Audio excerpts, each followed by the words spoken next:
오늘은 남양주 다산 신도시 내에 위치한 상가의 매매 가격과 임대료를 주제로 시장 상황을 살펴보는 시간을 갖겠습니다. 상가 종류를 크게 중심 상가, 일반 근린 상가, 단지 내 상가로 구분해서 알아보겠는데요.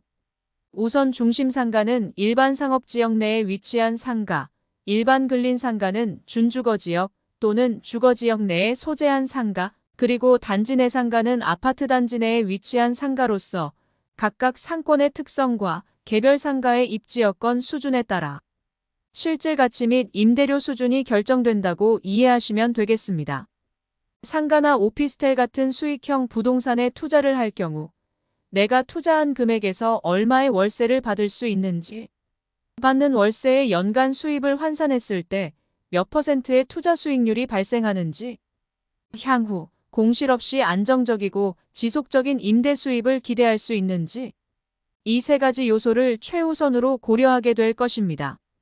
따라서 상가 투자는 이러한 기준을 가지고 판단하되, 오늘 이 시간은 상가 투자 시 투자 금액 대비 연간 투자 수익률이 얼마나 발생하는지, 보증금 및 월 임대료 수준에 비춰봤을 때 상가의 실질 가치가 얼마나 되는지에 대해 간단하게 계산하는 방법을 설명드리고 시장 상황에 대해 살펴보겠습니다. 예를 들어 보증금 3천만 원에 월세 150만 원의 상가가 있다는 전제하에 시장 금리를 5%로 가정한다면 다음 산식에 따라 상가의 실질 가치는 3억 9천만 원 수준이라고 이해하시면 되겠습니다. 다시 말씀드리면 보증금 3천만 원에 월세 150만 원인 상가를 보증금을 차감한 자기자금 3억 6천만 원을 투자하게 되면 연 5%의 투자 수익률이 발생한다는 것과 똑같습니다. 그동안 다산 신도시의 경우 대부분의 상가는 연간 투자 수익률을 최초 분양가의 5% 내외 수준으로 설계하여 분양이 이루어졌습니다. 그러나 분양 이후 시간이 지나면서 개별 상가의 입지 여건에 따라 수익률이 차별화되기 시작하였고, 차별화된 수익률에 따라 가치도 달라져 최근에는 분양가 대비 실제 매매 가격이 하락한 경우들도 상당히 발생하였으며 임대료 수준도 크게 편차를 보이고 있습니다. 그러면 먼저 시장 상황을 한번 살펴보겠습니다. 진건지구의 경우 2017년 12월부터 아파트 입주가 시작되면서 처음에는 단지 내 상가 중심으로 부동산 중개사무소 임차 수요가 폭발적으로 증가하여 입주하는 단지마다 공실 없이 높은 임대료를 형성하는 양상을 보였습니다. 이는 중심 상가나 근린 상가가 완공되기 전이어서 더더욱 공급 부족과 함께 일시적 수요 증가 현상이 발생한 데 그 원인이 있었던 것입니다. 이후 아파트 주변으로 근린 상가가 하나씩 완공되어 대체 공급이 이루어지면서 아파트 단지 내 상가에 입주했던 부동산 중개사무소 등이 하나씩 빠져나가면서 공실이 늘어나기 시작하였고, 연이어 중심상가 건물이 속속 들어서면서 상권이 중심상가 쪽으로 쏠리는 현상이 발생하였습니다. 일반 근린상가 역시 중심상가 쪽으로 상권이 이동하면서 2, 3년 전부터 공실률이 증가하는 양상은 물론 입지 여건에 따라 공실 장기화 현상이 지속되고 있는 상황입니다. 아파트 단지별로도 상황이 각기 다르긴 하나 세대수 대비 상가 점포수가 적정한 단지는 현재까지 공실률이 낮은 상태로 잘 유지되고 있습니다. 반면 생활 편의와 관련한 필수 업종을 제외한 상가 점포수가 과다하게 많은 단지 내 상가는 입지 여건상 경쟁력이 떨어지는 호시를 기준으로 공실이 장기화되거나 임대료 하락이 가속화되고 있는 현실입니다. 특히 장기 임대 아파트 단지 내 상가의 경우 일반 아파트에 비해 상황이 훨씬 더 좋지 않은 것으로 나타나고 있습니다. 왜냐하면 단지 내 상가의 경우 입주민 생활 밀착업종인 편의점, 마트, 세탁소, 미용실, 정육점 등이 필수적으로 입점하고 전체 호실의 30% 이상은 부동산 중개사무소가 차지하는 것이 현실인데, 장기 임대 아파트의 경우 부동산 중개사무소가 입점할 이유가 별로 없기 때문에 공실률은 더욱 높은 것으로 나타나고 있습니다. 다산 신도시 임대 아파트 단지 내 상가의 경우 다수의 단지가 이러한 현상을 보이고 있어 공실이 채워지기까지는 상당한 시간이 걸릴 것으로 보여집니다. 아파트 단지 내 상가와 중심 상가의 가교 역할을 하는 일반 근린 상가의 경우도 주변에 학교가 위치하거나 대단위 아파트 세대가 배후에 있고 수요자의 중심 상가 이용이 다소 불편한 경우를 제외하고는 단지 내 상가와 마찬가지로 현상을 유지하기가 쉽지 않은 상황입니다. 다만 중심 상가의 경우 입지 환경에 따라 차이는 있습니다만 아파트 단지 내 상가 및 일반 근린 상가에 비해 형편이 나은 편입니다. 왜냐하면 은행, 병의원, 커피 전문점 등 유명 브랜드 매장들이 중심 상가에 자리 잡고 있고 기타 일반 상가가 갖지 못하는 모든 요소들을 동일 지역 내에서 손쉽고 편리하게 해결할 수 있으며 특히 공원과 인접한 항아리 상권으로서 고객 흡인력까지 확보하고 있기 때문입니다. 뿐만 아니라 2024년 하반기에는 8호선 전철 다산역이 개통 예정으로 있는 등 유동인구 증가와 함께 상권 활성화가 예상되어 미래 전망은 더욱 밝을 것으로 보여집니다. 한편 집객시설인 현대프리미엄 아울렛이나 현대프리미엄 캠퍼스몰 내에 입점하고 있는 상가의 경우에는 자체적인 특성이 있어서 비교 대상에서 제외하였습니다. 아무튼 최근 약 2~3년 동안 코로나19로 인한 소비 위축으로 자영업자들의 고통이 가중되고 있는 가운데 물가 안정을 위한 고금리 상태 장기화로 자영업자의 폐업이 꾸준히 이어지고 있어 당분간 상가의 분양시장이나 매매 및 임대는 투자자의 관심을 다시 끌기에 상당한 시간이 필요할 것으로 보입니다. 아파트 단지 내 상가의 경우 일부 단지를 제외하고는 대부분 1층 스트레이트 상가로 되어 있어 공실 회전 주기가 대체로 짧은 편이나 일반 근린 상가는 3층 이상 공실이 발생할 경우 임차인을 찾는데 어려움을 겪고 있는 것이 현실입니다. 최근 단지 내 상가의 매매 거래 및 매물 상황을 살펴보면 공실률이 높은 단지의 경우 최초 분양 또는 매입 가격 대비 15%에서 25% 수준 하락한 양상을 보이고 있고 임대의 경우 최초 임대료 대비 20%에서 40% 수준까지 하락한 것으로 파악되고 있습니다. 일반 근린 상가의 경우 준공 후 3~4년이 지났지만 여전히 미분양 상태로 있는 호실들이 일부 있으며 기존 임차인이 나간 후 수년간 공실로 유지되고 있는 매물들도 제법 있습니다.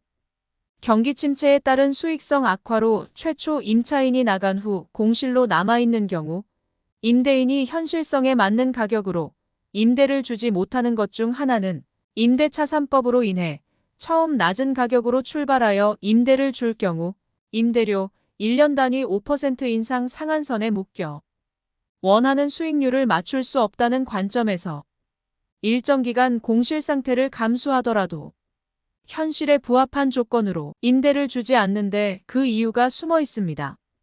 최근에는 집객시설인 지식산업센터나 일부 상가 수분양자들의 상당수가 분양가의 약 60%에서 70%에 해당하는 대출을 받아 취득한 것이라서 금리 상승에 따른 높은 금융 비용과 관리비 부담으로 분양받은 가격 이하로 매물을 다시 내놓거나 파격적으로 낮은 임대료를 제시하는 경우를 볼 수 있습니다.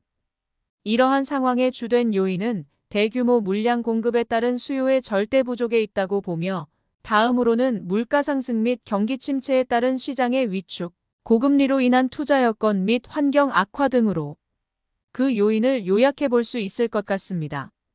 아무튼 상가 투자자 입장에서 보면 시장 상황은 여러 가지 경제 변수와 맞물려 어려운 국면에 처해 있는 것은 사실이지만 이를 받아들이고 현재의 상황에서 어떻게 대응하는 것이 현명한 것인지에 대한 고민은 필요하다고 봅니다. 우선 개인의 자금 사정 등으로 반드시 매매가 필요한 상황이라면 수요자가 있을 때 과감한 가격 협상이 필요하다고 봅니다. 분양 가격 이하로는 손해보고 절대 팔 수 없지. 들어간 돈이 얼마인데 이러한 사고에 사로잡히면 매매가 어렵습니다. 왜냐하면 유사한 조건의 다른 매물들도 많이 나와 있기 때문입니다. 다음은 임대료 부분인데요. 처음 분양받을 당시 선임대가 맞춰진 상태에서의 임대료 수준을 생각하면 절대 안 됩니다.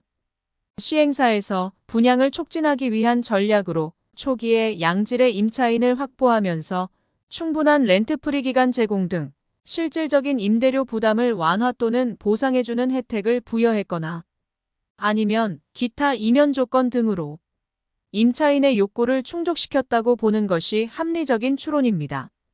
따라서 현재의 임차인이 여러 가지 사유를 들어 임대료를 조정해달라는 요구가 있을 경우 과거 임대 조건을 고수하면서 현재 임차인을 내보내는 우를 범하지 않는 것이 현실적인 측면에서 바람직하다고 봅니다.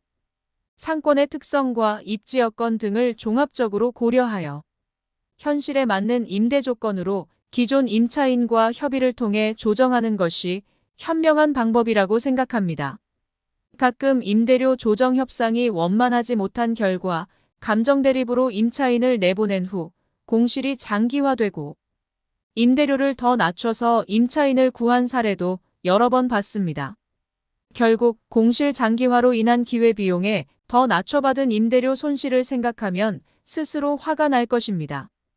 1층 전용 면적 33제곱미터, 약 10평 기준 임대료 수준을 살펴보면 중심 상가의 급지별 보증금 및 임대료 수준은 상급지의 경우 보증금 5천만 원에 월세 250에서 350만 원, 중급지의 경우 4천만 원에 월세 200만 원에서 280만 원, 하급지의 경우 3천만 원에 월세 140에서 220만 원 정도 형성되고 있습니다.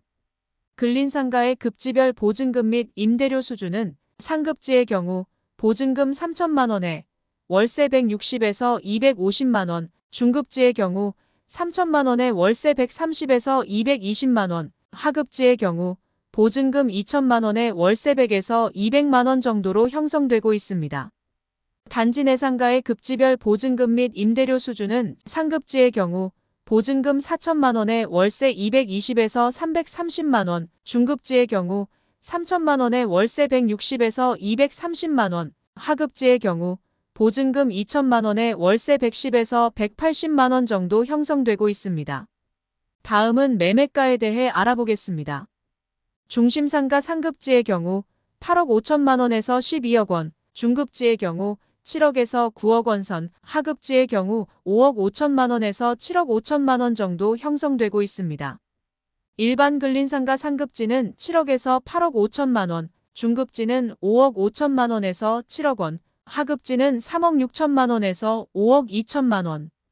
단지 내상가 상급지는 6억 5천만 원에서 9억 원, 중급지는 4억 8천만 원에서 7억 5천만 원, 하급지는 3억 5천만 원에서 6억 원 수준입니다. 결론적으로 상가는 운영자의 사업 운영 능력에 따라 차이가 있겠지만 기본적으로는 개별 물건의 특성과 입지 여건 자체가 매출액과 수익성에 직접적인 영향을 미친다고 볼 수 있으며 이러한 요소가 임대료 수준을 결정하는 요인이라고 판단하시면 되겠습니다. 다산 신도시는 2017년 12월부터 입주가 시작되어 6년 차에 접어들었습니다. 그동안 교육, 행정, 교통, 생활 편의 분야의 인프라가 거의 완성되어 도시 자체로서 충분한 기능을 하고 있으며 향후 추가적인 상업시설 공급 여지도 많지 않아 상권의 안정화는 점진적으로 도모될 수 있을 것으로 보여집니다. 따라서 신규 창업하는 자영업자의 경우 렌트프리 기간, 임대료 등 초기 창업비 부담을 줄이면서 시장 진입을 쉽게 할 수 있는 기회이기도 하며 투자자 기준에서 보면 이미 검증된 병의원 등 양질의 임차인의 수익률 또한 양호한 물건을 선택할 수 있는 기회가 가끔 발생하고 있다는 점을 말씀드립니다. 위기와 기회는 항상 공존합니다. 부족한 내용이지만 시장 상황을 조금이라도 이해하는데 도움이 되었으면 좋겠습니다.